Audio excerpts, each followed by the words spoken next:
அன்பு பிள்ளைகளே, இன்றும் கூட ஆண்டவர் நமக்கு கொடுக்கின்ற அருமையான வார்த்தைகள் என்னவெனில், மத்தேயு எழுதின சுவிசேஷம் 5ஆம் அதிகாரம் 20 25 வசனங்களை இந்த நல்ல நாளை தியானிப்பதற்காக ஆண்டவர் நமக்கு கொடுத்திருக்கின்றார். அதில் 25ஆம் வசனம் மிக சிறப்பாக நமக்கு வைக்கப்பட்டிருக்கின்றது. எதிராளி உன்னை நியாயாதிபதியினிடத்தில் ஒப்புக்கொடாமலும் நியாயாதிபதி உன்னை சேவனிடத்தில் ஒப்புக்கொடாமலும் நீ சிறைச்சாலையில் வைக்கப்படாமலும் இருக்கும்படியாக நீ உன் எதிராளியோடு வழியில் இருக்கும்போதே சீக்கிரமாய் அவனுடனே நல்மனம் பொருந்து.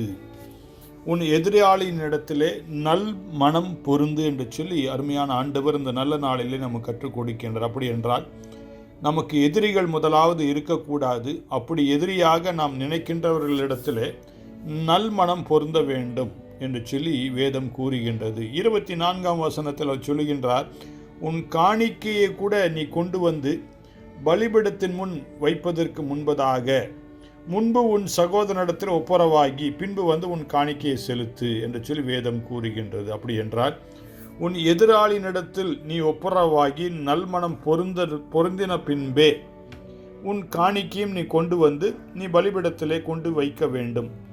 காணிக்கை செலுத்திவிட்டால் நான் ஆண்டவருக்கு நான் எல்லாவற்றையும் செய்து விட்டேன் என்று சொல்லி நினைக்க வேண்டாம். உன் எதிராளியை நீ மன்னிக்க வேண்டும். உன் எதிராளியோடு நல்மனம் பொருந்த வேண்டும் என்று அநேகர் என்ன நினைக்கின்றார் என்றால், நான் திருச்சபைக்கு என்று சொல்லி அதிகமாக காணிக்கை கொடுத்து விட்டால் என்னுடைய பாவங்கள் எல்லாம் மன்னிக்கப்படும்.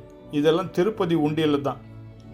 நம்ம திருச்சபைகளிலே அது கிடையாது. இன்றைக்கு நீ இயேசுவினிடத்தில் உண்மையாக நேசிக்கின்ற பிள்ளையாக இருந்தால் நீ மொட்டை அடித்தாலும் சரி, நீ காணிக்கை கொடுத்தாலும் சரி, அதெல்லாம் செல்லுபடி ஆகாது என்று சொல்லி சிறப்பாக ஆண்டவர் இந்த லெந்து நாட்களை நமக்கு அவர் உணர்த்துகின்றாராகவே நல் மனம் பொருந்தும் ஒரு நல்ல கிறிஸ்தவனாக இந்த லெந்து நாட்களிலே நாம் வாழும்படியான பாக்கியத்தை கர்த்தர் நமக்கு கற்றுக் கொடுத்த இந்த நல்ல நாளிலே நாம் அவருக்கு உகந்த பிள்ளைகளாக வாழ தேவன் தாமே நமக்கு கிருபை பாராட்டுவாராக.